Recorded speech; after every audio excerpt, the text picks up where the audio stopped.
Hello guys, in the last video we created our first database called CompanyDB and we inserted a table called employees in this database. So today let's discuss how to add some data into this table using insert into command. So this is the basic syntax of the insert into command.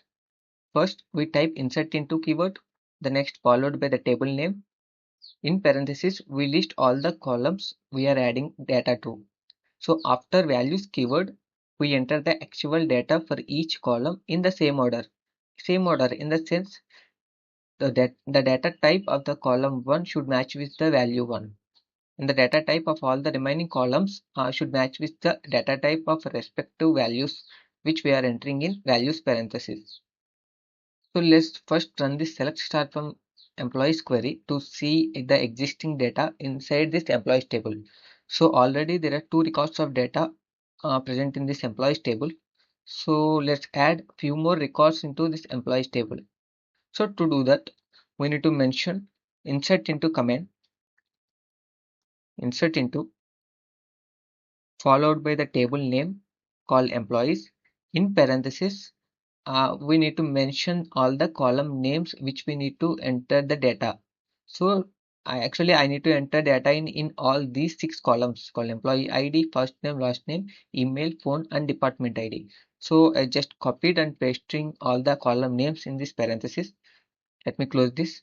After this we need to mention values. In parenthesis just give the values, means the records which we want to enter. I'm giving employee ID as 3, comma, first name as Jane, comma, and the last name as Smith. Let's say email as jane@gmail.com and the phone number as some random number, comma, department ID I'm giving as 2.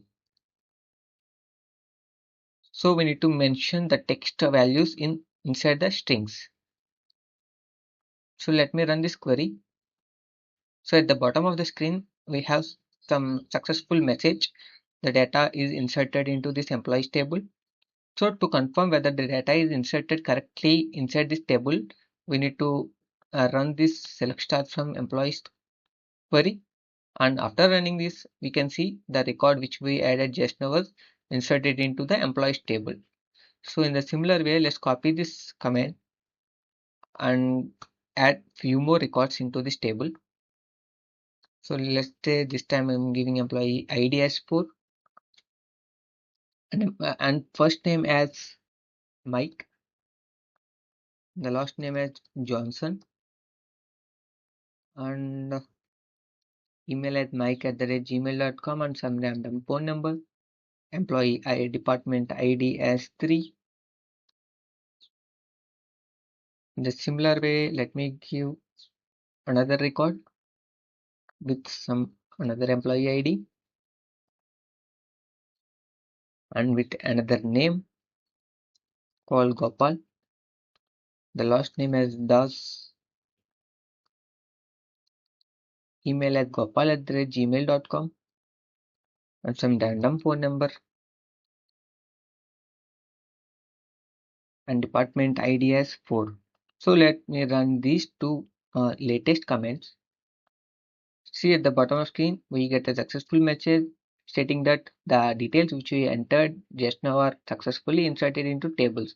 So to confirm all these records are added into our employees table, let's run this starting select star from employees query. It will fetches all the data inside our table. Let me drag this up.